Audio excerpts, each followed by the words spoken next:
আমি প্রথমেই 2026-এ এসে আপনাদেরই সন্তান, ইন্টার পড়ুয়া একটা ছেলে, আপনাদের যাদের রক্তের উপরে দাঁড়িয়ে বাংলাদেশে আমরা পরিবর্তনের স্বপ্ন দেখেছিলাম, সেই স্বপ্ন ভঙ্গ হয়েছে। আলিফের আজকে চোখ নাই। গতকালকে তার সাথে দেখা করতে গিয়েছিলাম, তার একটি চোখে সে দেখতে পারবে না, আরেকটি চোখে এটাও এফেক্টেড হবে। ডাক্তার বলেছে ওইটাও রাখতে পারবে কিনা। তার মা বাবা খুবই অসুস্থ, ফ্যামিলিতে আরেকটা ভাই আছে।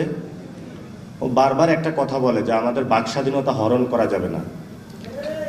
আজকে আমি আলিফের প্রতি সহমর্মিতা জানিয়েই এখানে ব্যান্ডেজটা লাগিয়েছি, বাংলাদেশকে দেখানোর জন্য যে যেখানে আমাদের একটি জুলাই সনদ বাস্তবায়ন হওয়ার কথা ছিল, যেখানে আমাদের যে ভাইদেরকে শহীদ করা হয়েছে তাদের হত্যাকাণ্ডের বিচার হওয়ার কথা ছিল,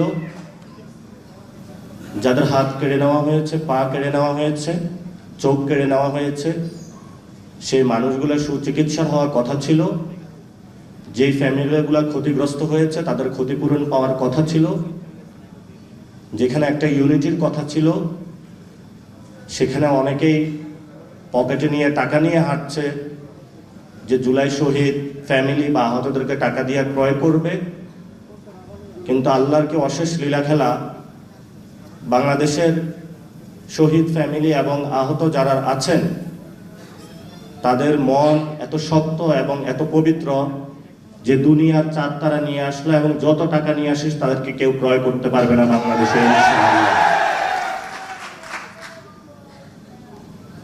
আপনারা জানেন আমাদের 2026-এ এসে যে লড়াইটি, এক নাম্বার হলো বাংলাদেশের 70% মানুষ রায় দিয়েছে যে গণভোটের, সেখানে আমরা দেখেছি যে জুলাই সনদ বাস্তবায়নের পক্ষে। সেটা যিনি প্রধানমন্ত্রী হয়েছেন উনি 2টা ভোটে প্রধানমন্ত্রী হয়েছেন, একটা ভোটে নয়। ফলত একটা ভোট মানবেন, আরেকটা ভোট যদি না মানেন তাহলে আমরা ভবিষ্যতে আপনাকে অবৈধ প্রধানমন্ত্রী বলবো।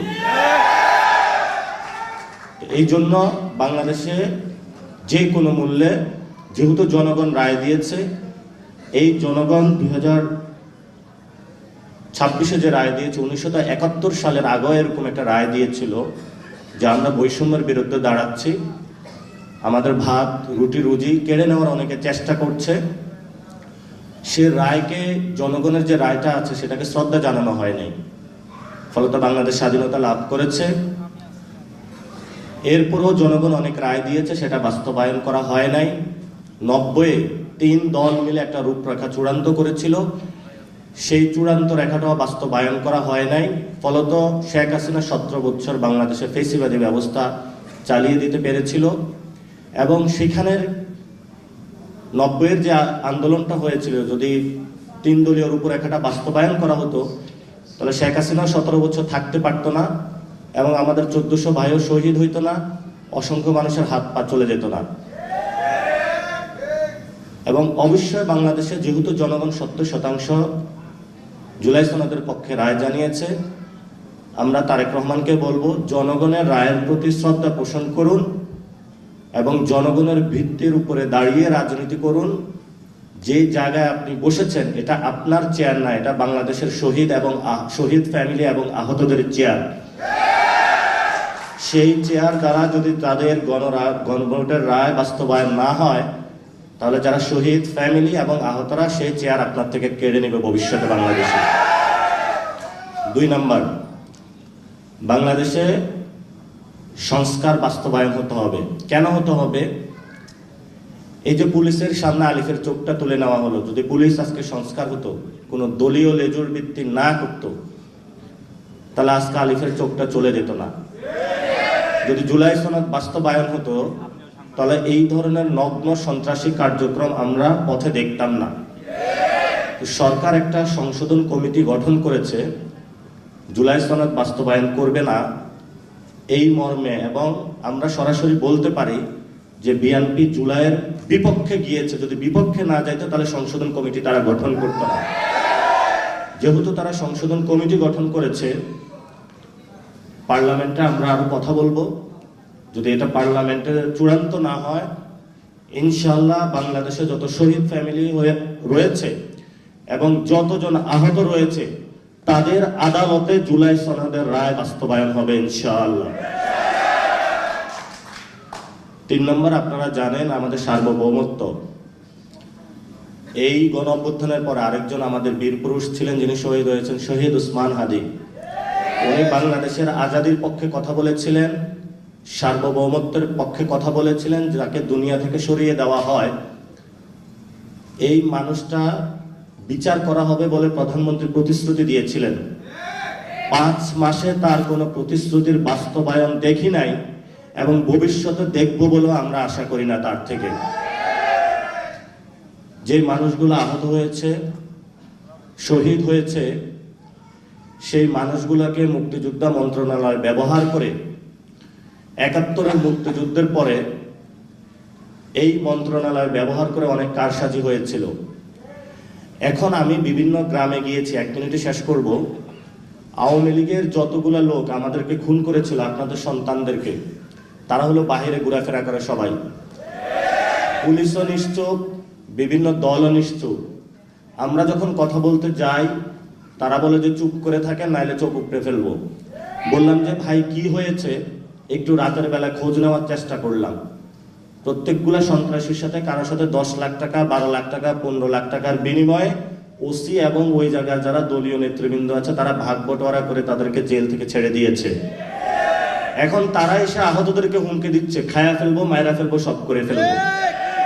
আপনাদেরকে দেয় নাই? তাহলে আপনাদের জীবনের নিরাপত্তা কোথায়?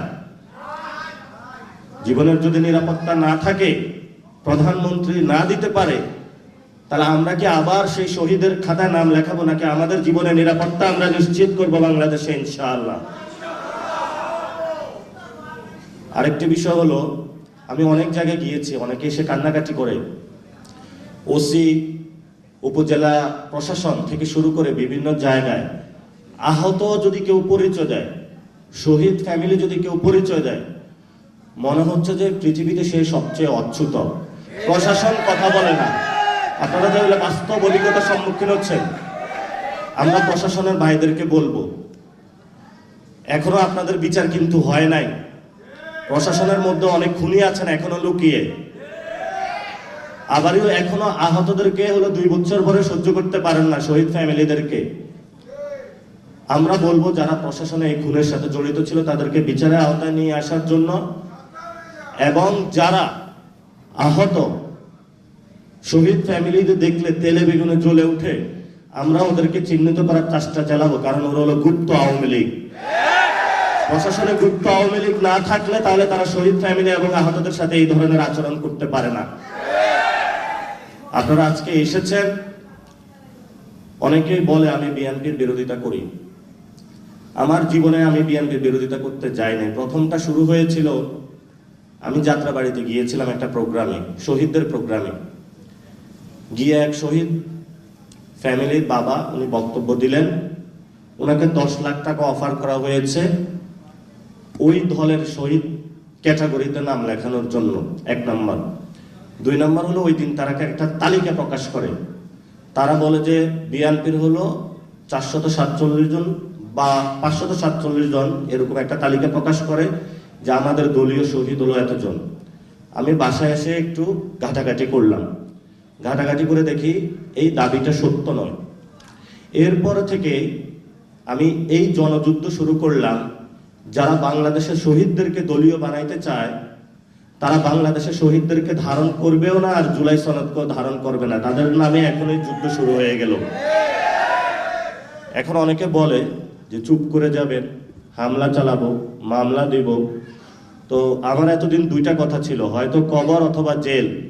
গতকালকে আমিরে জামাত আরেকটা কথা স্মরণ করিয়ে দিলেন, জায়নাগর হইতে পারে। তো হয়তো বড় জেল অথবা ছোট জেল অথবা কবর, ওরা আমাদেরকে ভয় দেখায়। ভয় দেখায় কি বাংলাদেশের কাউকে নিবৃত্ত করতে পারবে? আপনারা সবাই জীবিত আছেন না? লড়াই হবে, স্বাধীনতা আসবে, সংস্কার হবে, বিচার হবে। ইনশাআল্লাহ আপনাদের নেতৃত্বই হবে। যেভাবে আপনারা নেতৃত্ব দিয়েছিলেন 24-এ, আমরা আপনাদের নেতৃত্বে কাজ করতে প্রস্তুত আছি। মাঠ ছাড়া যাবে না। জুলাই সনদ বাংলাদেশে হবে, গণভোটের রায় বাস্তবায়ন হবে, বিচার হবে, তারপরে আমরা বাসায় যাব। এর আগে 1 সেকেন্ডের জন্য আমরা বাসায় যাব না ইনশাআল্লাহ। রাজপথে সেই লড়াইয়ের প্রস্তুতি নিন। আর এখানেই লেখা আছে, আলিফের চোখ ফিরিয়ে দে। ফেরত দিতে পারবে? কোথায় থেকে দিবে? নিজেরই তো চোখ নাই। চোখ থাকলে কি আলিফের সেই মায়া কান্নাটা দেখতো না? আলিফকে হসপিটালে দেখতে যাইতো না? আলিফের চিকিৎসার ব্যবস্থা করতো না? করেছে? যার চোখ থাকে সে অন্যকে চোখ দিতে পারে। আমরা সরকারকে বলবো, আলিফের চোখ ফেরত দিন। আমরা বাংলাদেশে আর কোনো সন্ত্রাসী কার্যক্রম চাই না।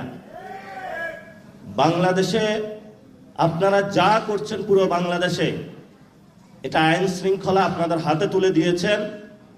আমরা স্বরাষ্ট্রমন্ত্রীকে বলবো, আপনি যদি আইনের রক্ষক নাকি বক্ষক, এটা আমরা আপনাকে প্রশ্ন তুলতে চাই। পুরো বাংলাদেশে স্বরাষ্ট্রমন্ত্রীকে বলবো, এস আলমের পিছনে ঘোরাঘুরি না করে যারা আহত ভাই হয়েছে তাদের বিভিন্ন জায়গায় নিরাপত্তা দেন। যারা খুন করেছে যে ব্যবসায়ী, আপনি তাকে নিরাপত্তা দেন। আর যে খুনি তাকে ছেড়ে দিয়েছেন, সে আইসা হলো আহতদের ধমক দেয়। এই হলো আপনার নতুন বাংলাদেশ, এই হলো নতুন সংবিধান।